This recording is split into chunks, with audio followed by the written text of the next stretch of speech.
Most people are not weak by nature. They are trained to stay small.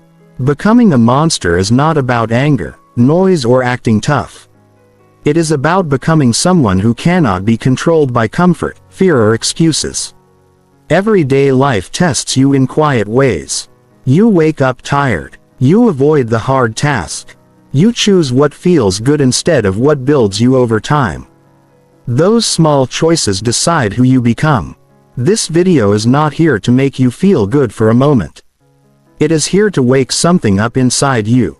The part of you that knows you are capable of more. The part that is tired of starting over. The part that wants strength, focus, and control. A monster is not born. A monster is built through discipline, pressure, and daily decisions. Built by facing yourself honestly. Built by doing what most people avoid. Built by mastering your habits, your emotions, and your reactions. If you are done living on autopilot and ready to take full control of your life, stay with this video. What you hear next can change how you think, act, and live starting today. Chapter 1. Claim full control over your impulses. I want to speak to you as someone who has watched human behavior for a lifetime and learned one thing very clearly: that your life moves in the direction of what you allow and what you refuse. Becoming a monster is not about hurting others or losing control. It is about gaining control. It is about becoming so strong inside that impulses no longer run your life. Most people are not ruined by big mistakes. They are drained by small choices repeated every day. The extra snack when the body does not need it. The angry reply that damages trust. The hour wasted when the work mattered. These are impulses. They feel small in the moment and expensive over time. Human beings are emotional first. That is not a flaw. That is how we are built. But the danger begins when emotion becomes the boss. When impulse gives orders and discipline takes notes. If you want to become powerful, you must reverse that relationship. Discipline gives orders and impulse learns to wait. That is not easy. It requires awareness and honesty. Most people avoid those two things because they are uncomfortable. Growth always asks for discomfort before it gives reward. Every impulse promises relief. Relief from boredom. Relief from pressure. Relief from effort. But relief is a poor life strategy. Relief gives comfort now and regret later. Control gives effort now and pride later. You feel it in your chest when you finish what you did not want to start. You feel it in your walk when you keep a promise no one else saw. That feeling is self-respect being built. Self-respect is not something you demand from others. It is something you earn from yourself. You do not wake up one day with full control. Control is trained. It is practiced in moments no one applauds. It begins with noticing. Noticing when your hand reaches for the phone without reason. Noticing when your mouth wants to speak before your mind checks the cost. Noticing when your body wants comfort while your future needs progress. Awareness is the first step. Without awareness, there is no choice. Without choice, there is no power. Once you notice an impulse, you must pause. A pause feels small, but it changes everything. In that pause, you ask one simple question. Will this help the person I want to become? Not the person you are today, but the person you are building. If the answer is no, then you already know what must be done. Walk away. Close the app. Stay quiet. Do the work. That moment is where monsters are made. Not loud, not dramatic. Silent decisions that build strength. People often wait for motivation.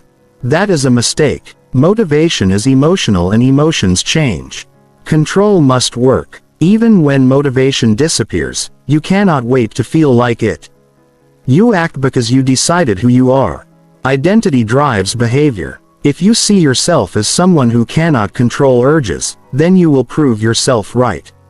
If you decide that you are someone who acts with intention, then your behavior will follow slowly and then suddenly. The mind believes what you repeatedly show it. Each time you resist an impulse, you send a message. The message says, I am in charge. At first, the mind resists. It wants the old patterns. It wants ease. But over time, it adapts. It begins to trust your leadership. That is when discipline feels lighter. Not easy but lighter. You are no longer arguing with yourself all day. You decide and move. Control over impulses also means control over reactions. Many people lose years of progress because of one emotional outburst. A single angry moment can damage a relationship built over years. A single careless response can close a door that took months to open. Power is calm. Calm allows thinking. Thinking allows better outcomes. This is not weakness. This is mastery. If you want to build this mastery, you must practice small wins. Do not start with extreme changes. Start with simple control. Wake up when the alarm rings. Finish the task you said you would finish. Eat with intention. Speak with purpose. These are not small habits. They shape your character. Character determines destiny more than talent ever will. Your environment matters. If you surround yourself with constant temptation, you will fight harder than necessary. Remove what weakens you. Put distance between you and the things that drain your focus. This is not avoidance. This is strategy. Strong people design their environment to support discipline. Weak people rely on willpower alone and burn out. There will be days you fail. That is part of being human. Failure does not disqualify you. Quitting does. When you slip, you do not punish yourself. You reset. You learn. You return to control. Shame keeps people stuck. Responsibility moves people forward. Own the moment and move on. Becoming a monster means becoming reliable to yourself. When you say you will do something, you do it. When you say no, you mean it. This creates inner confidence, not loud confidence, quiet confidence. The kind that does not seek approval. The kind that shows in posture and presence. People feel it when you walk into a room. They may not know why, but they sense stability. Life will test your control during stress. Stress reveals habits. If your habits are weak, stress will expose them. If your habits are strong, stress will prove them. Prepare during calm moments. Train when life is quiet, so you stand firm when it gets loud. Do not wait for crisis to build character. You were not born to be ruled by every urge. You were born with the ability to choose. Choice is your greatest power.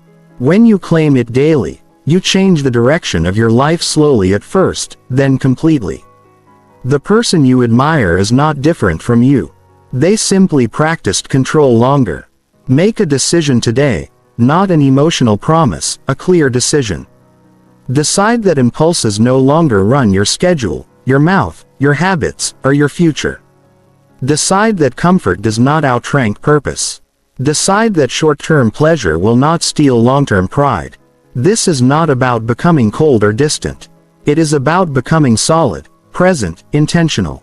When you control yourself, you become someone others can rely on. A parent who leads, a partner who listens, a worker who delivers, a human who stands steady. The world does not need more noise. It needs more people who can govern themselves. Start here in the next moment with the next choice. Claim control. Hold it. Practice it. This is how you become a monster in the best sense of the word. Strong inside. Calm under pressure. Dangerous to excuses. Loyal to growth. Chapter 2. Harden your mind against weakness daily. I want to talk to you about the quiet battle that happens every single day inside your head. This is not a loud fight. No one sees it. No one claps for it. Yet this battle decides the strength of your future. Weakness does not usually arrive as failure. It arrives as hesitation, as delay, as a soft voice that says, tomorrow will be easier. That voice sounds reasonable. It sounds caring, but it slowly steals your edge. The mind is not naturally strong. It is naturally protective. Its job is to keep you safe, not to help you grow. Safety and growth are not the same thing. Growth demands effort. Effort feels uncomfortable, so the mind looks for ways to avoid it. This is not a flaw.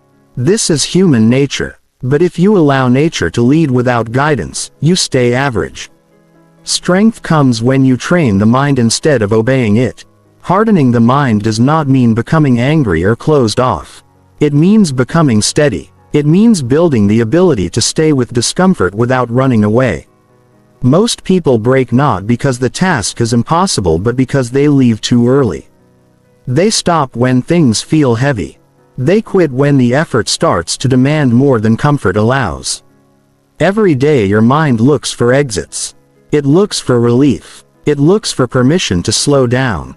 If you listen without question, you weaken your ability to endure. If you challenge those thoughts, you strengthen your ability to persist. The challenge does not have to be dramatic. It can be simple. Stay a little longer. Try one more time. Finish the last step. These moments build inner hardness. Weakness often disguises itself as logic. It says rest when rest is not needed. It says avoid when facing the issue would solve it. It says protect feelings instead of protecting progress. You must learn to separate real limits from imagined ones. Real limits are physical or moral. Imagined limits are emotional. Emotional limits move when pressed. Physical ones do not. Hard minds are built through exposure. You do not harden the mind by thinking about strength. You harden it by doing things that demand presence. Things that require attention when you would rather escape. Work that forces you to focus. Conversations that require honesty. Silence that forces you to sit with yourself. These experiences sharpen you. Many people try to feel strong before they act. That order never works. Strength follows action. Confidence follows completion. Clarity follows effort. Waiting to feel ready is another form of weakness. Dressed as patience. Action, even when uncertain, trains the mind to move forward despite doubt. Your inner dialogue matters more than you realize. The way you speak to yourself becomes the environment your mind lives in. If the language is soft and forgiving at the wrong moments, you stay soft. If the language is firm and respectful, you grow. This does not mean insult. It means direction. Clear instructions given with authority. Finish the task. Stay present. Do not quit. Hardening the mind also means reducing unnecessary stimulation. A distracted mind is a fragile mind. Constant noise shortens attention. Short attention reduces tolerance. When tolerance drops, weakness rises. Protecting your focus protects your strength. Give your mind space to work deeply. Depth builds endurance. There will be moments when you want to stop, not because you cannot continue, but because you are uncomfortable. This is the exact moment training is happening. When you stay in that moment without drama, you rewire your response. You teach yourself that discomfort is not danger. Once the mind learns this lesson, it stops panicking so quickly. Weakness loves company. It grows when surrounded by voices that excuse laziness and justify quitting. Be careful who you listen to during hard moments. Some advice sounds kind but leads to retreat. Strength requires examples, not excuses. Look to people who live with standards, not those who avoid effort. Mental hardness is built through routine. Routine removes decision fatigue. When action is scheduled, weakness has fewer opportunities to negotiate. You do not ask if you will do the work. You do it because it is time. This simplicity creates power. Complexity creates delay. Hard people are not always intense. They are consistent. They show up when it matters. They keep going when enthusiasm fades. They do not require constant encouragement. They understand that growth is quiet most days. This understanding keeps them moving when others stop. You must also learn to endure boredom. Boredom is where many people abandon progress. When results are slow, the mind looks for excitement elsewhere. Staying focused during slow periods is a form of strength few develop. Yet those who do create lasting results. Hardening the mind means accepting that not every day feels good. Some days feel flat, some feel heavy.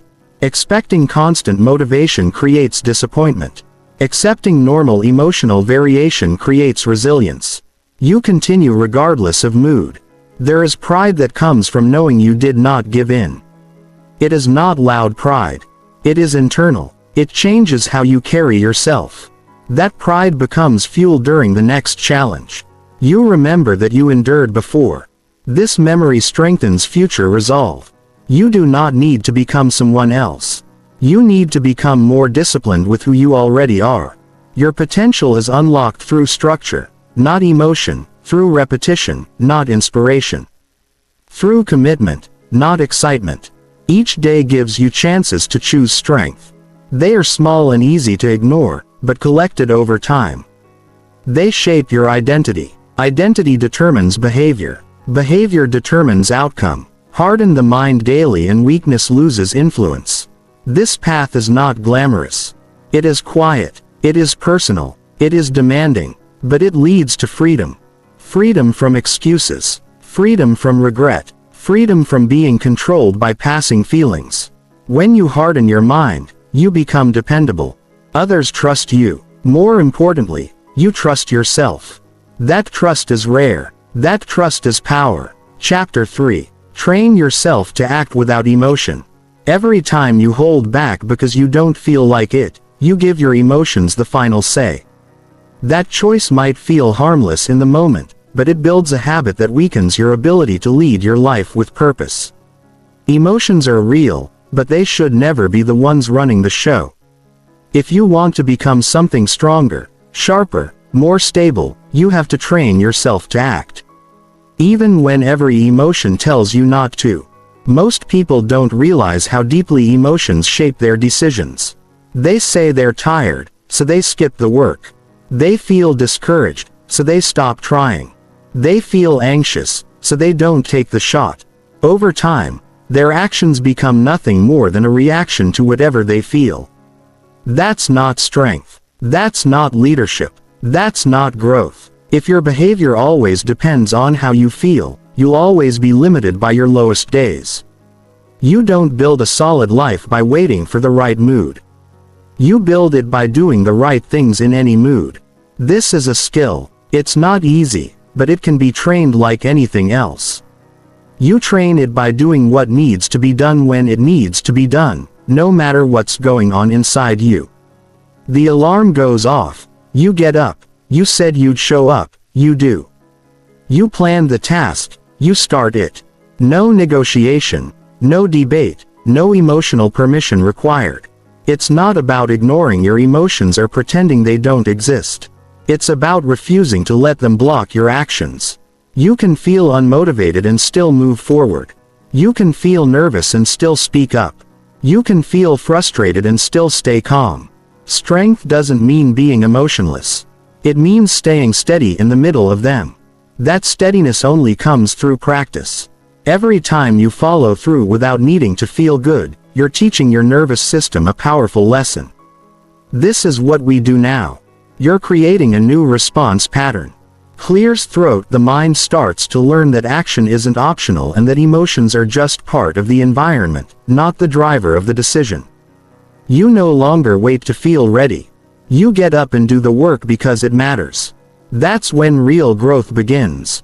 Some people say they want to become better, but then they keep waiting for energy, for peace, for clarity, for motivation. Life doesn't reward that kind of waiting. The people who grow fast and build strong character are the ones who act while carrying all those feelings. They stop relying on external or internal permission to move. They just move. That's power. There's nothing wrong with feeling sad, bored, irritated, or low. That's part of being human. But if those feelings are allowed to shape your daily actions, they will eventually shape your entire life. A powerful person doesn't try to escape their emotions. They simply don't allow them to control the schedule. You can cry and still finish what you started. You can be stressed and still follow through. You can be uncomfortable and still move forward. Start small. Don't try to fight every emotion all at once. Just choose one area of your life where you've been too reactive. Notice when the emotions show up. You'll feel resistance, hesitation, or discomfort. Good. That's your signal. That's the training ground. In that moment, override the feeling with action. Not because it feels good, but because it's necessary. That one act builds discipline. Stack enough of them and you become someone others can depend on. More importantly, you become someone you can depend on. When you train yourself to act without emotion, you clears throat also protect your energy. Emotions drain people because they're constantly evaluating whether they want to do something or not. That constant mental tug of war steals focus and time. When you've trained yourself to act no matter what, you conserve that energy for doing, not for deciding. Emotionally led people say things like, "I don't feel like it today," or, "I'm just not in the zone." Purpose-led people say, "This matters, so I'll do it anyway." That shift in mindset turns you from someone who reacts to life into someone who builds life. You start to trust yourself deeply because you know your actions don't change just because your mood does. That's rare. That's valuable. Training yourself to act without emotion also helps in high-pressure moments. When stakes are high, emotions are even louder. If you've never practiced acting through discomfort, you'll freeze. You'll overthink. You'll wait too long. But if you've already trained yourself to move through hesitation, those moments won't throw you off. You'll know exactly what to do because you've been doing it for weeks, months, years. You've conditioned yourself to act on what's right, not on what's easy. People will often misunderstand this approach. They'll call it cold or robotic, but they miss the point. You're not acting without emotion because you lack heart. You're doing it because you've chosen purpose over momentary feeling. You've chosen to show up as the person you want to be, not just the person you feel like today. That choice builds a kind of strength you can't fake. It comes through when you speak. It's visible in your consistency. It earns. There's freedom in knowing that your emotions don't get to decide your limits. That freedom comes with responsibility. You can't blame your mood anymore. You can't hide behind bad days. You're now responsible for your actions in every state. That's the weight of real maturity. Not perfection, not pretending, just ownership. You don't have to be harsh with yourself, but you do have to be honest. Are you leading your life, or are your emotions running the show? Every time you say, "I'll do it later," because you're tired, that's your emotions making the call. Every time you avoid the hard conversation, because it feels uncomfortable, that's emotion again. Catch it, pause, then act anyway. That is how strength is built. Not by avoiding emotion, but by moving through it. You won't get this perfect. That's not the goal. The goal is to improve your ratio. More days where you act without needing to feel perfect. More moments where you override hesitation. More wins created by choice, not chance. Over time, you'll notice a shift. Your mind becomes clearer. Your body becomes more disciplined. Your path becomes more stable. That stability allows you to take bigger risks, make better decisions, and lead a life you respect. You have what it takes. You've always had it. You just need to stop waiting to feel good and start doing what's right. Action without emotion is not emotionless. It's fearless. It's mature. It's focused. You don't lose your soul. You find it buried under years of reacting. Dig it out. Choose to lead. Train the habit. Follow through. This is how people rise. Quietly, daily, relentlessly. Chapter 4. Build inner aggression and control it. There's a fire inside every person. Some people suppress it, some ignore it, some pretend it doesn't exist. But a few people they learn to control it. And those are the ones who become powerful. That fire is aggression, not violence, snorts not rage, but a deep driving intensity to move forward, to take ownership, to conquer weakness, to push back against anything trying to hold them down. Most people spend their lives avoiding that side of themselves because they were never taught how to use it. But if you want to become strong in a world that constantly tries to soften you, you have to build inner aggression and know exactly how to control it. There are days where you wake up and feel nothing, flat, empty, like your body is there, but your energy is missing. And if you don't know how to turn on something deeper, you'll drift. You'll coast through the day doing just enough to survive, but never enough to grow.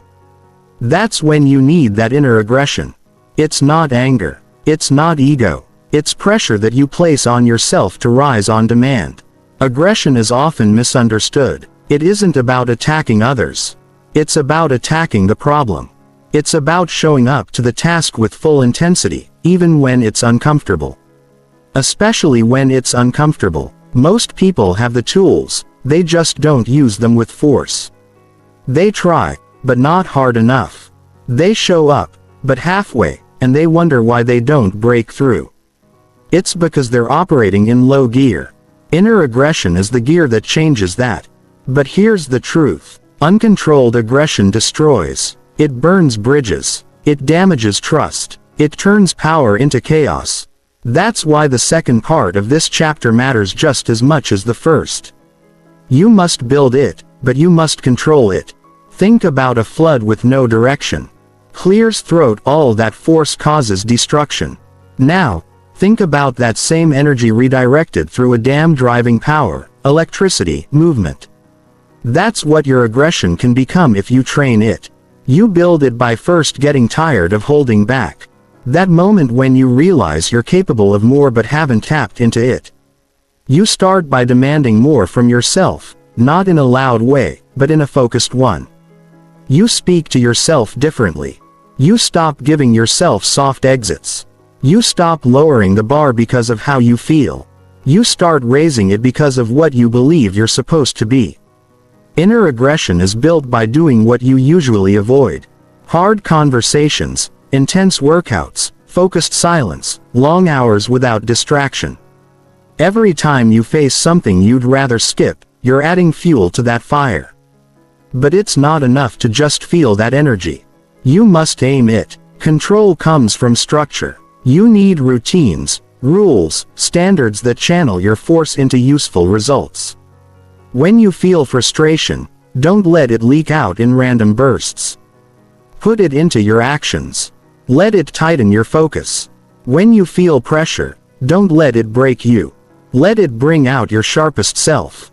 This is where emotional intelligence meets intensity. You don't react, you respond with force, with direction, with calm control. Train your body to work.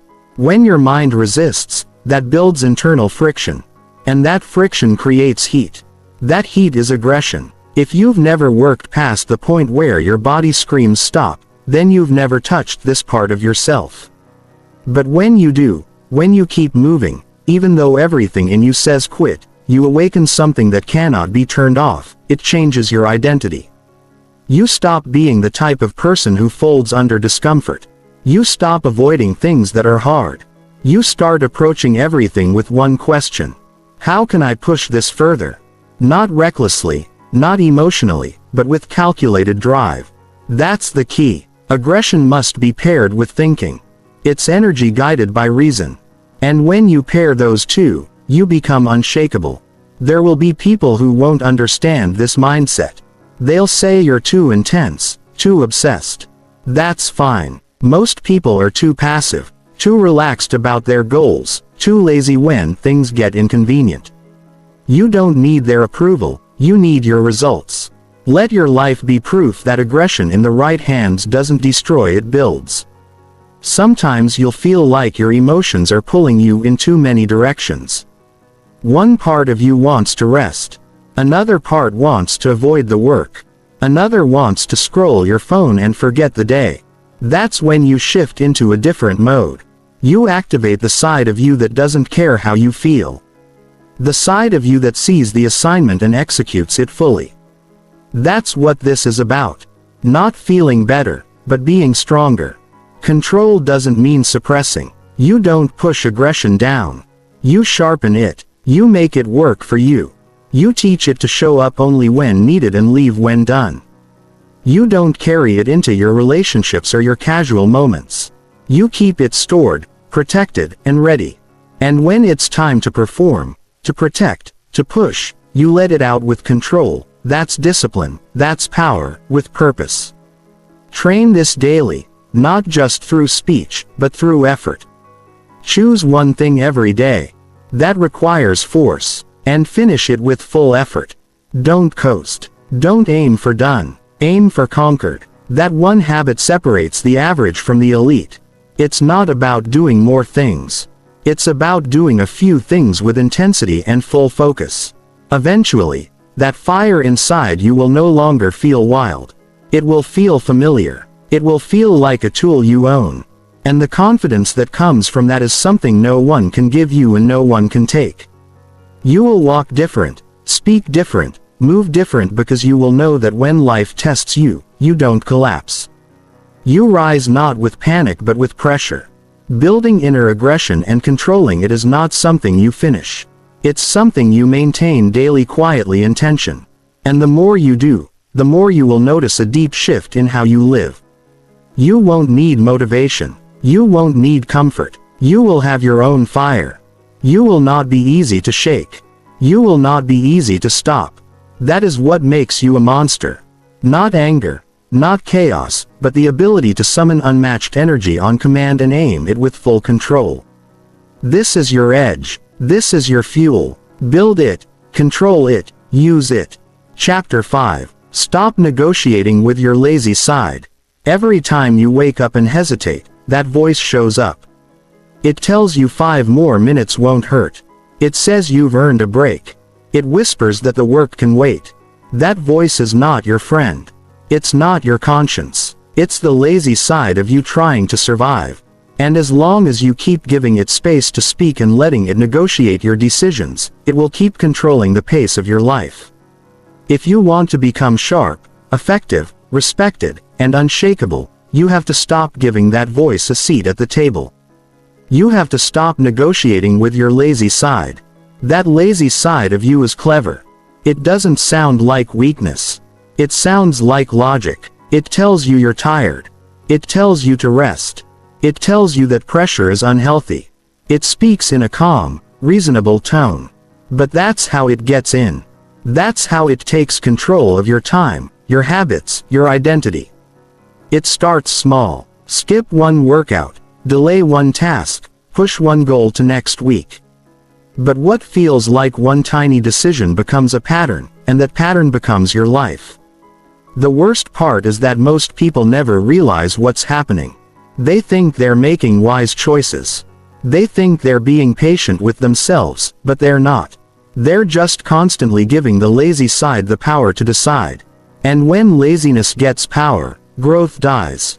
You can't argue with that voice. If you try to reason with it, it will always win because it's always going to say what sounds easy. And in the short term, easy always feels better. That's why negotiation is a trap. You have to cut it off. You have to create a rule inside yourself. When it's time to move, I move. Not because I feel ready. Not because it's fun, but because I said I would. You're not acting based on feelings. You're acting based on decisions. That's where personal strength starts to grow. You replace the emotional reaction with automatic execution. You don't pause to ask yourself if you're in the mood. You don't debate with your comfort. You don't ask for a second opinion. You move. You move because the person you're building doesn't answer to laziness anymore. Start observing yourself closely. When do you tend to delay? What moments do you avoid? What type of tasks make you stall? Notice them, then don't explain them away. Own them. Laziness hides behind excuses. It hides behind stories. You've told yourself these stories for years. I don't work well in the mornings, or I need to be in the right mindset, or I'll start strong on Monday. All of those are negotiations. And every time you say yes to them, you make that lazy side stronger. You don't beat laziness with hype or short-term motivation. You beat it with discipline. Discipline is doing what needs to be done whether you want or not. It's a quiet agreement with your future.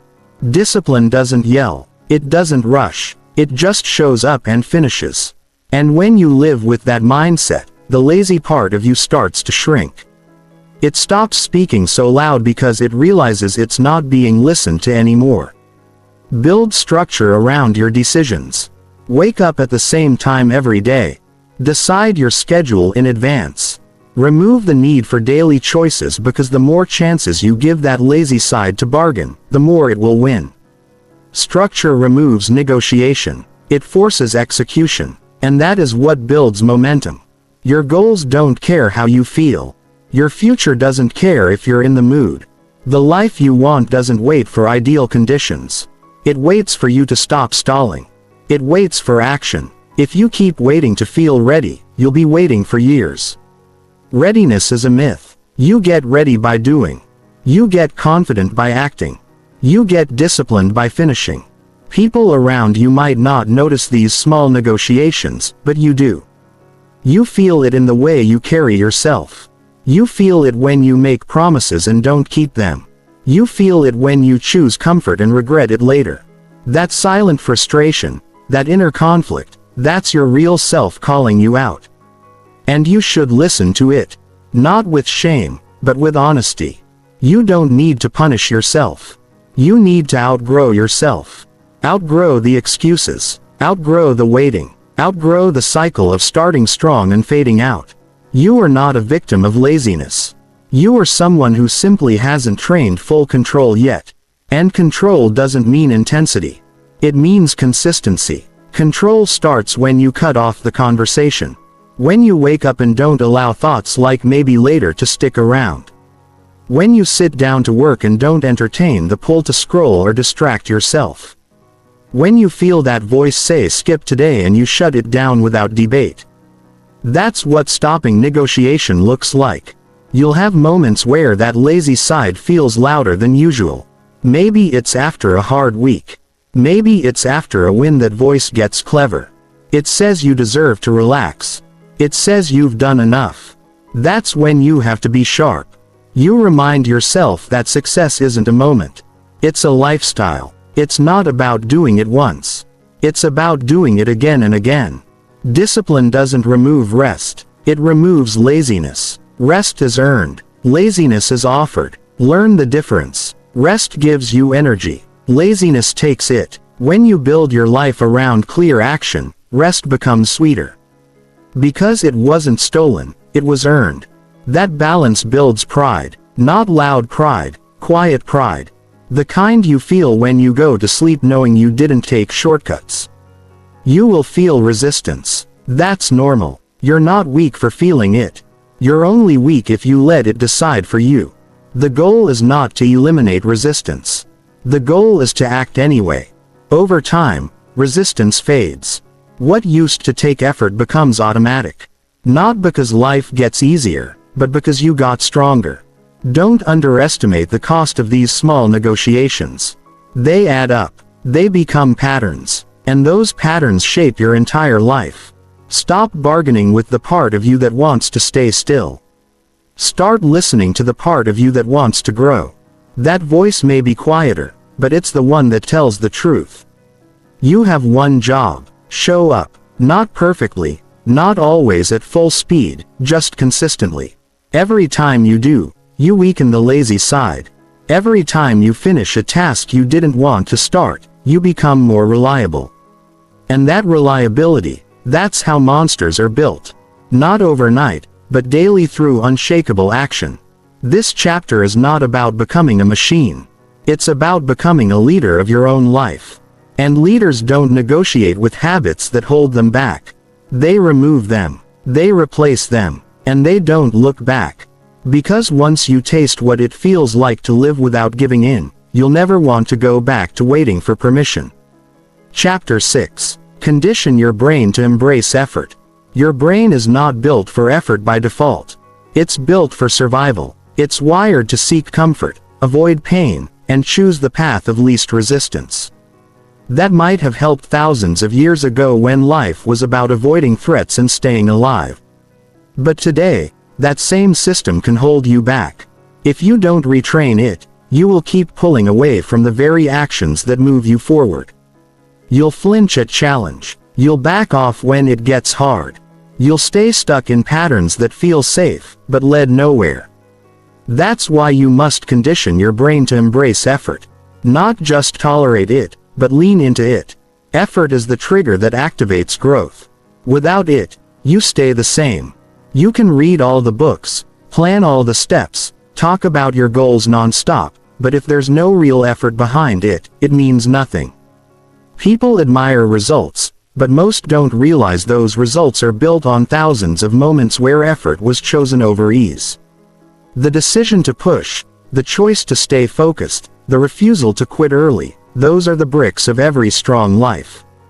And your brain needs to stop seeing those moments as threats. It needs to see them as normal. You do that by removing the drama around hard things. Most people don't just feel effort.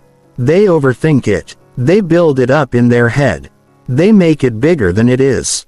And that triggers resistance. Resistance leads to delay. Delay leads to avoidance. You break that cycle by teaching your brain that effort is part of the job.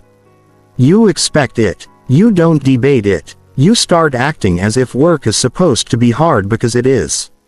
Not every moment, but often enough that you need to get used to it. Training your brain starts with exposure. You put yourself into effort on purpose. You don't wait until life forces it. You pick the early morning even when your bed is warm. You complete the task when your energy is low. You finish the workout when your legs are tired.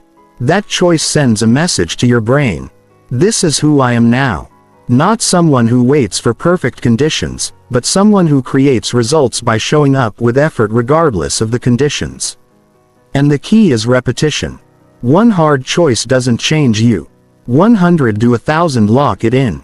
Every time you respond to difficulty with more focus instead of avoidance, you are rewriting your default response. You're building mental muscle. The brain adapts based on what it sees repeatedly.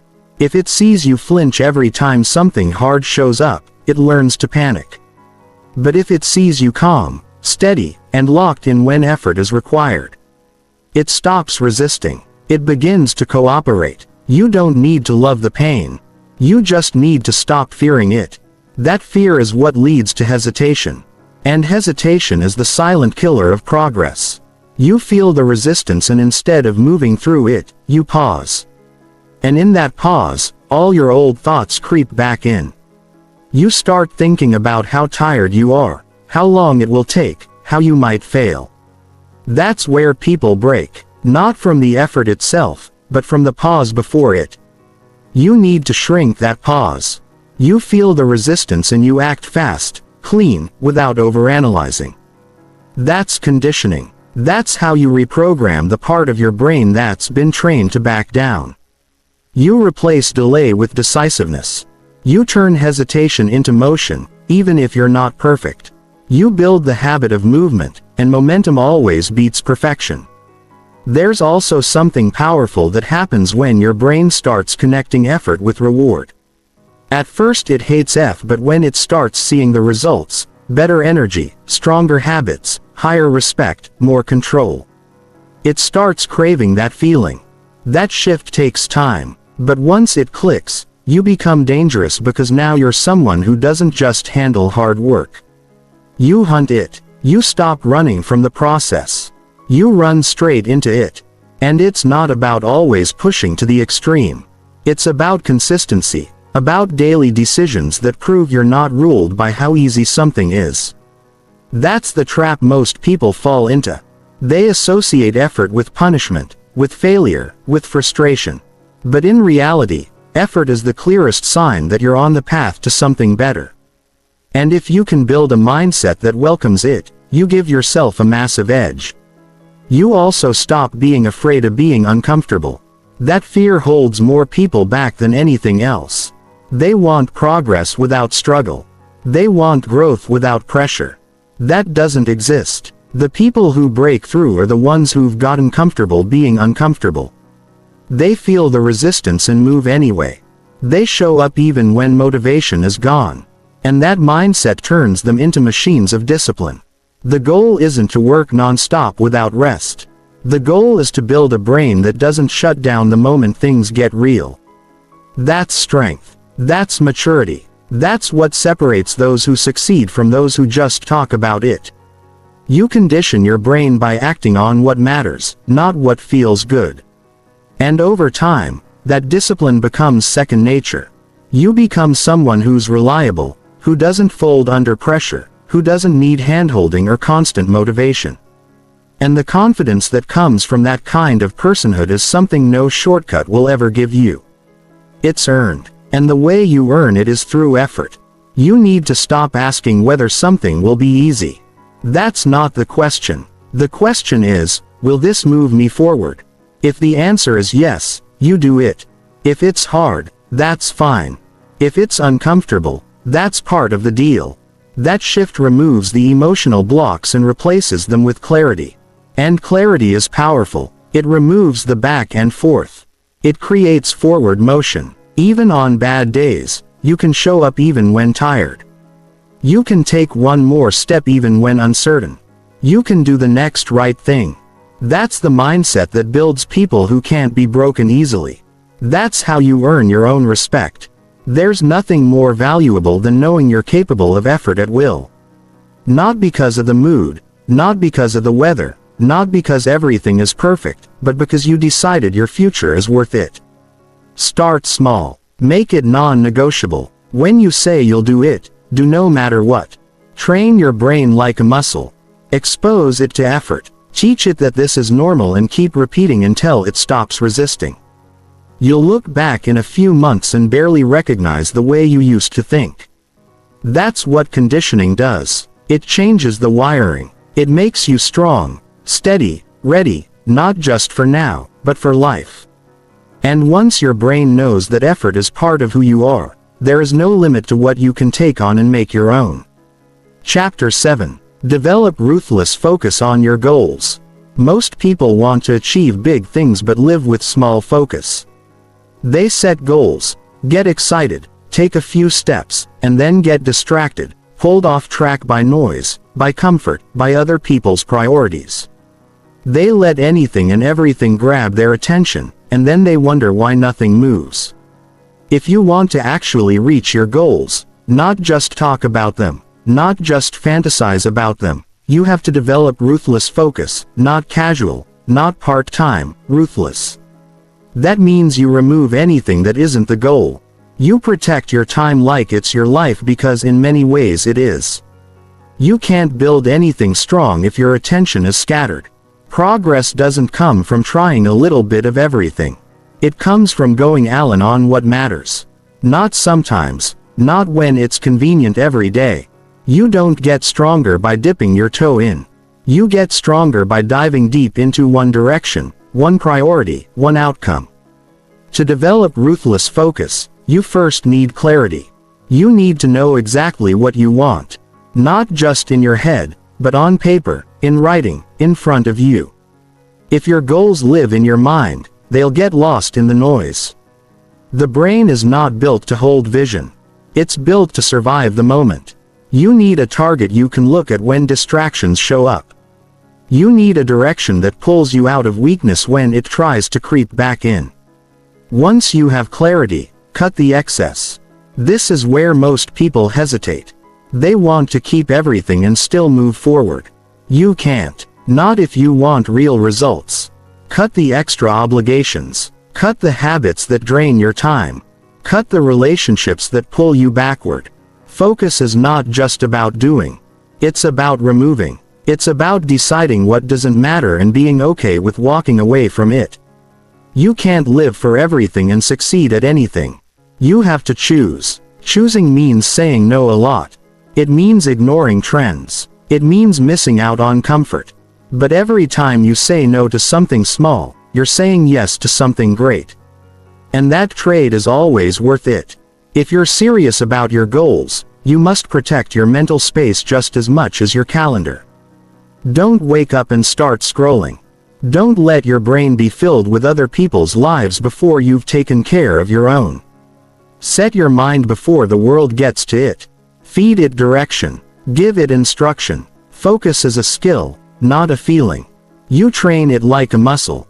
The more you use it, the stronger it gets. Structure your day to serve your goal.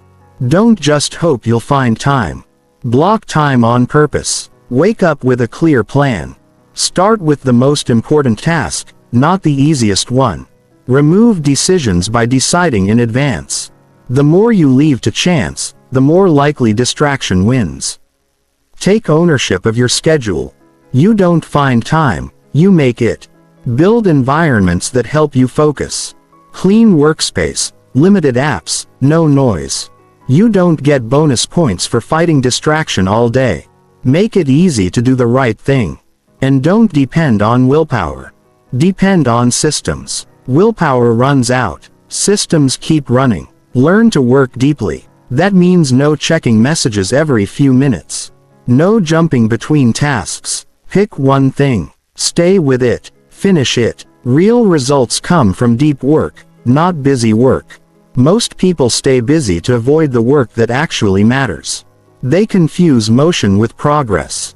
Don't fall for that. Ruthless focus means you don't need to do everything. You just need to do the right things fully. You'll feel resistance when you focus. That's normal. The brain craves stimulation, not discipline. It wants easy hits of dopamine. It wants comfort. But focus is not about feeling good. It's about doing what's necessary. The more you ignore the craving for constant stimulation, the more peace you build in your own mind.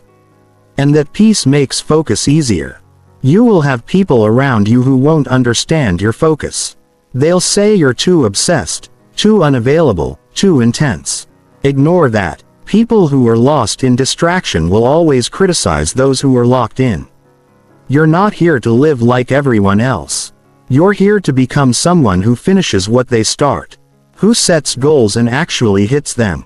You don't need balance. You need alignment. When your habits match your goals, everything feels more powerful. You don't have to force motivation when your actions are already moving in the right direction. Momentum builds naturally. Progress becomes addicting. You start to wake up excited, not drained. Every day, ask yourself one question. Did I move the goal forward today? If not, why not? What got in the way? What did I allow? That level of honesty builds self-awareness, and awareness is what keeps you from slipping into patterns that steal your focus. Ruthless focus also means working through boredom. Not everything will be exciting. Some days will be repetitive, but repetition is what sharpens your edge. It's what makes skill automatic. The people who win long-term are not the ones who always feel excited. They're the ones who keep going when it's dull. Stop switching directions every time it gets hard. That's the habit that kills most goals. They start something, lose interest, and switch to something else. That creates a cycle where nothing gets finished. Focus means you stay the course even when the payoff is far away. Especially then, because that's the moment where most people quit, and that's the moment where you separate yourself. Your attention is your most valuable asset. Every minute you give to distraction is a minute stolen from your purpose. Treat your time with seriousness. Track it if you have to. Audit your habits. See what's actually getting your energy. Most people don't have a time problem. They have a focus problem. You don't need more hours. You need more presence in the hours you already have. If you gave one goal your full attention for 6 months, you would shock yourself. Most people never even try. They live halfway. They give pieces of themselves to too many things and wonder why they feel empty. Focus is the fix. You are capable of levels of discipline you haven't even touched yet. But you won't get there by wishing. You'll get there by narrowing your view, ignoring the noise, and committing like your future depends on it, because it does. This is not about grinding until you collapse. It's about choosing your direction and locking into it like nothing else exists. Because when something matters, you give it everything. Not just effort, not just time, but full attention. That's how goals are crushed. That's how monsters are made. Through focused action that never stopped, through clear priorities backed by non-negotiable consistency. Don't chase everything. Don't let your mind get pulled in every direction. Choose your target and don't look away until it's yours. That's ruthless focus. And once you live that way, everything else starts to fall in place. Chapter 8. Refuse softness when hard choices appear. There will always be moments when you're faced with two paths. One is comfortable, quick, and easy. The other is uncomfortable, slow, and difficult. The first will feel better. It will require less of you. It won't challenge your identity, but the second is where you grow. The second is where strength is built. The second is where most people hesitate and walk away. What separates those who rise from those who stay the same is one thing: what they choose when it gets hard. If you want to build a life you're proud of, you must refuse softness when hard choices appear. Softness doesn't mean kindness. It means surrender. It's the part of you that says it's okay to quit early. It's the thought that tells you to wait until it's easier. It's the feeling that convinces you to take the short route when the long one is where you were meant to go. The hard choice is not just a task. It's a test. It's asking you, are you who you say you are? Refusing softness starts with awareness. You have to recognize when your mind is starting to look for the easy way out. It happens in small ways. You delay the workout. You avoid the difficult conversation. You tell yourself you'll start tomorrow. You already know the moment it begins. That little shift in your tone, that mental bargain. You start leaning toward comfort, even though you know what needs to be done. If you want to grow, you can't entertain that voice. You have to stop giving it oxygen. You train your mind to reject softness by doing the exact thing you don't feel like doing. Not once, not twice, every time. You don't leave space for weakness to convince you. You step into the hard decision before you have a chance to talk yourself out of it.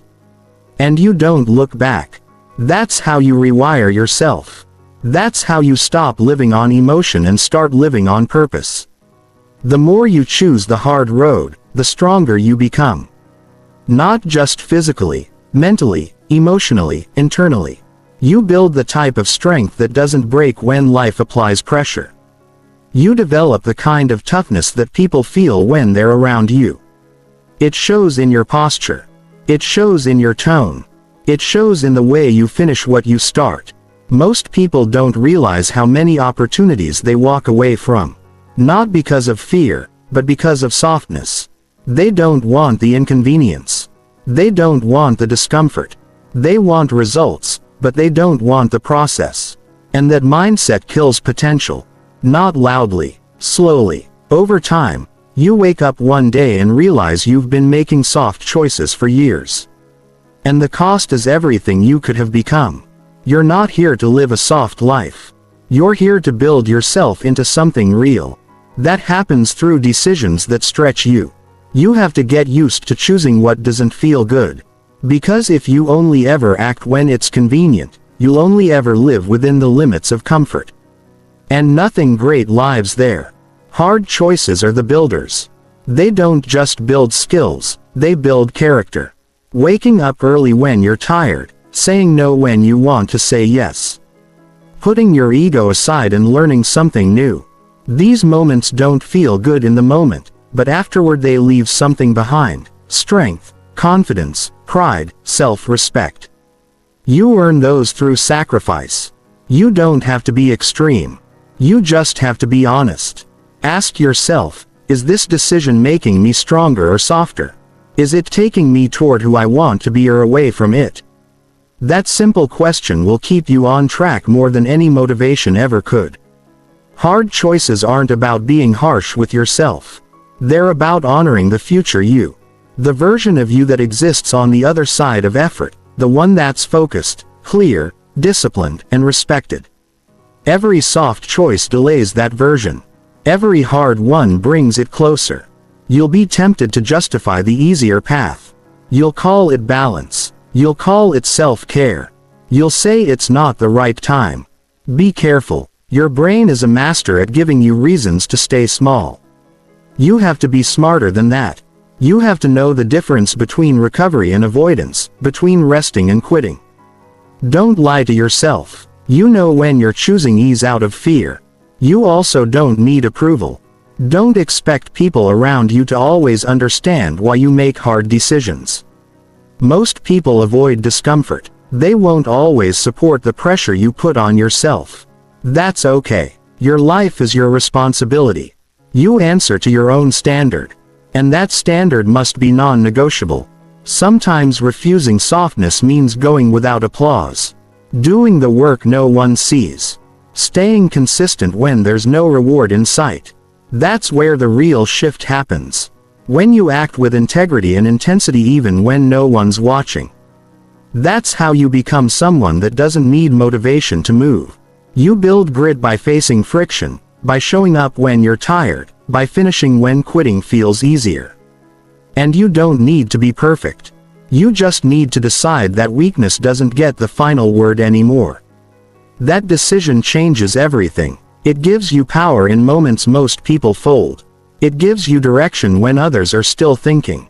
Discipline is not cold. It's love expressed through action. It's choosing to take care of your future more than your mood.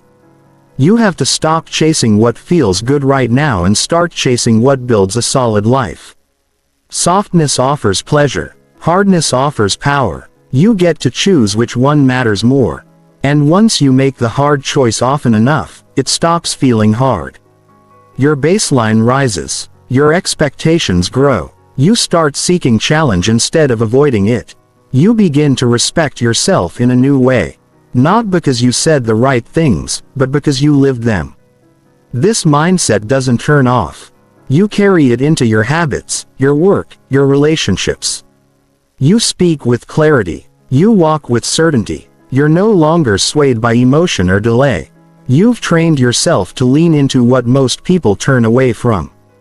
That's how transformation works. Not with some big announcement, but in private moments where you choose pressure over peace, growth over ease, action over comfort. Do that long enough, and you won't need to say a word. People will see it in how you live.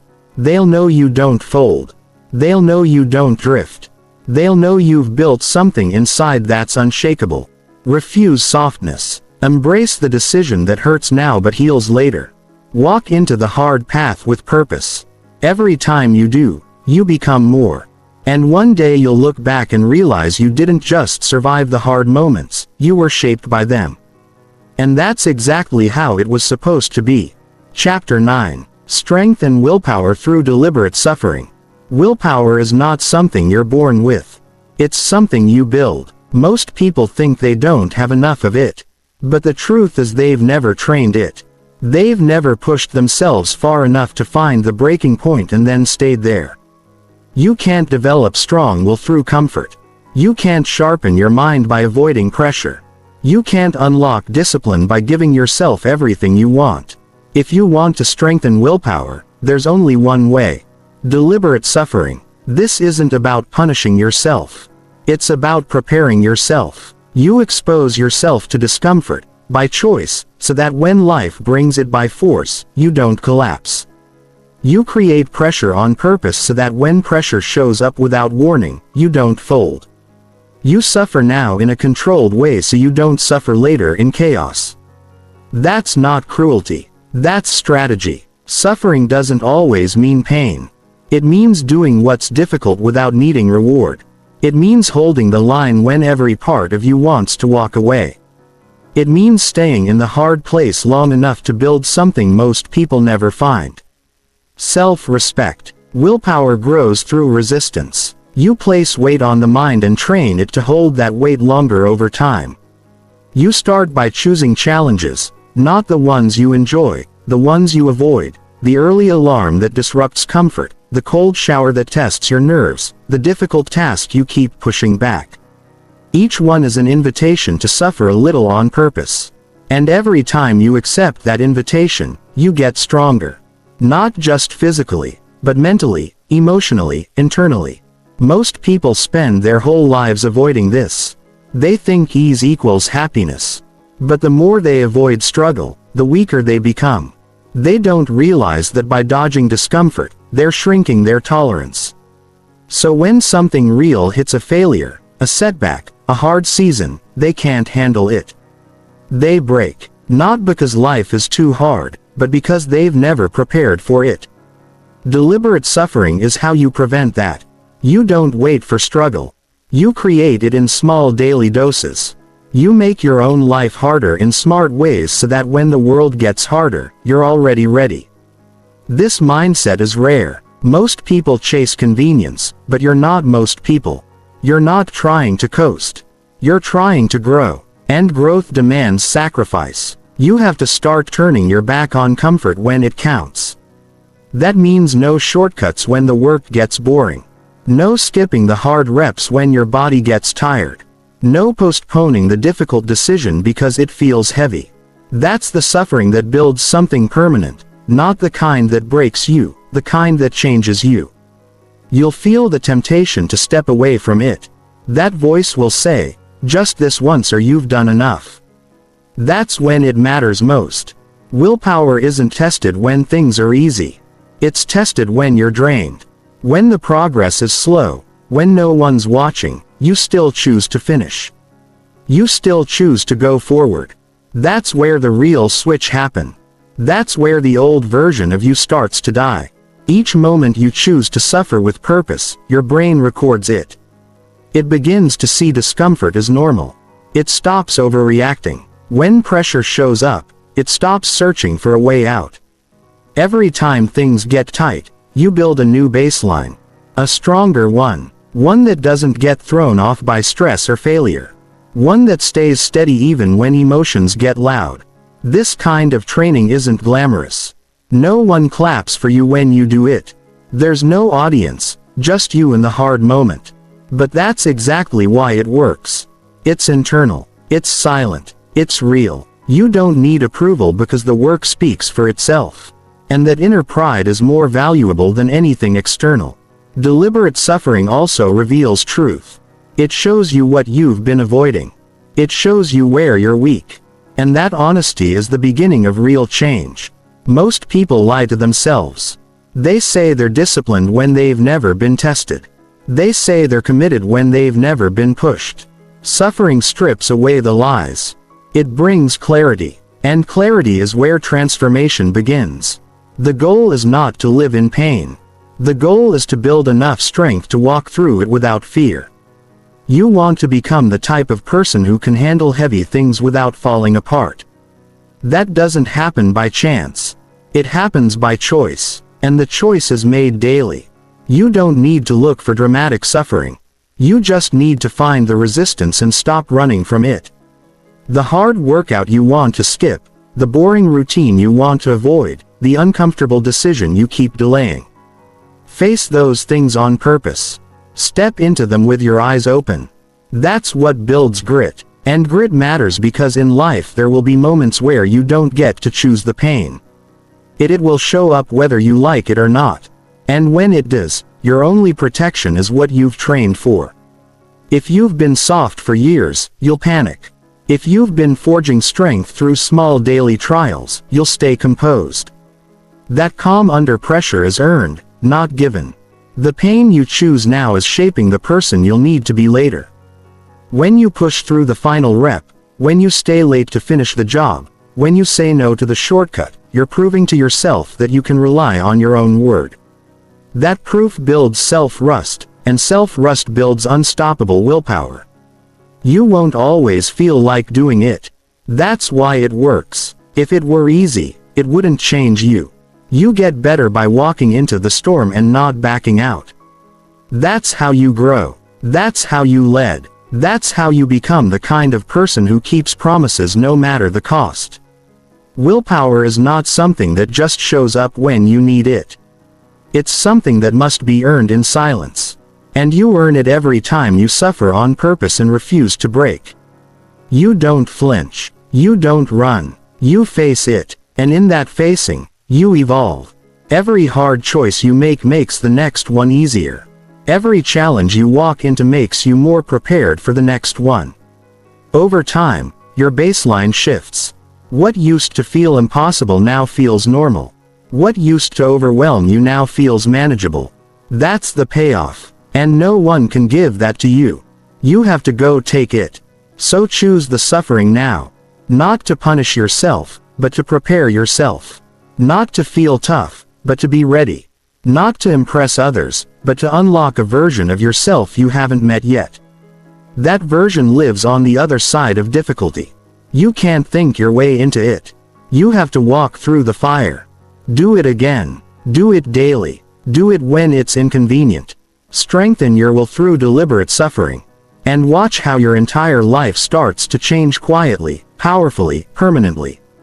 Chapter 10. Become unstoppable by mastering your nature. Mastering your nature is the final layer of power. It's what separates temporary success from unstoppable progress. Your nature is everything you default to when nobody's watching. It's the way you react to stress, the way you speak to yourself in silence, the way you behave when discipline slips and emotion takes over. If you never learn how to understand and command that part of yourself, you will always be a victim of your own patterns. It doesn't matter how motivated you are, how smart you are, or how many times you start over. If your nature controls you, it will keep pulling you back to the same level every time you try to rise. The real breakthrough doesn't happen when you learn new tactics. It happens when you take full ownership of the way you're wired and shape it to serve your mission. You have patterns built into you that go back years. You have habits that were never questioned, reactions that were never examined, stories you've told yourself that became rules. Those things are running the show far more than you realize. Mastering your nature means becoming deeply aware of those automatic responses and breaking the ones that weaken you. You can't ignore who you are. You confront it. You observe your tendencies without excuses. Do you avoid responsibility when it gets uncomfortable? Do you quit when you lose motivation? Do you blame others when things fall apart? These questions aren't easy, but without them, you'll keep spinning in circles thinking life is the problem when it's your lack of self-mastery. You are not supposed to erase your nature. You're supposed to refine it. The version of you that wins is not someone else. It's you without the noise, the lies, and the outdated behaviors. It's you sharper, you grounded, you under control. That only comes through a deep decision to stop living on autopilot. You don't just want change on the surface. You want transformation from the inside out. That starts by choosing to study yourself with honesty. What triggers your laziness? What makes you insecure? What thoughts keep pulling you off track? The deeper you go, the more control you get. And control is where freedom begins. The people you admire, the ones who seem unshakable, they didn't get that way by accident. They went through the fire of self-awareness. They stopped blaming the world. They stopped expecting their environment to fix their attitude. They made a commitment to govern themselves. That's what mastery looks like. It's not about being perfect. It's about becoming consistent. You don't just act strong when it's easy. You live with clarity no matter how chaotic life gets. To master your nature, you have to install new defaults. You need rules that you live by. Even when emotion says otherwise, you train yourself to pause before reacting, to breathe instead of oh-sing, to finish instead of walking away. These aren't tricks, they're discipline. They become part of who you are.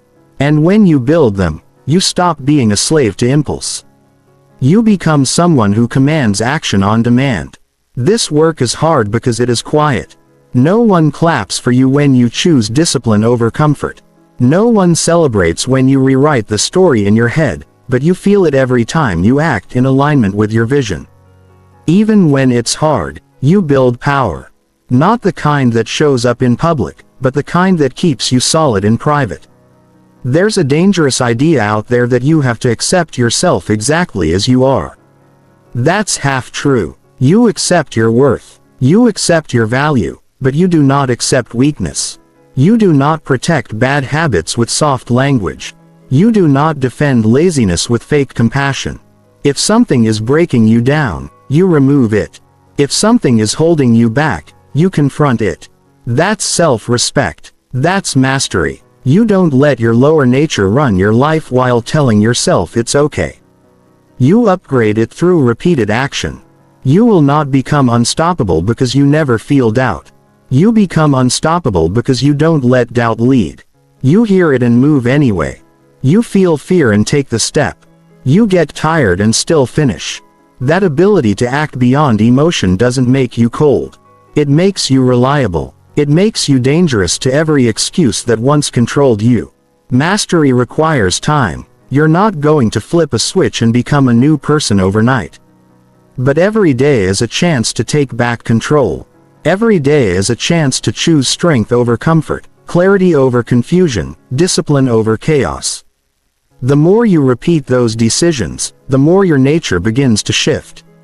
You stop needing to force it. It becomes how you live. You also need to stop outsourcing your progress.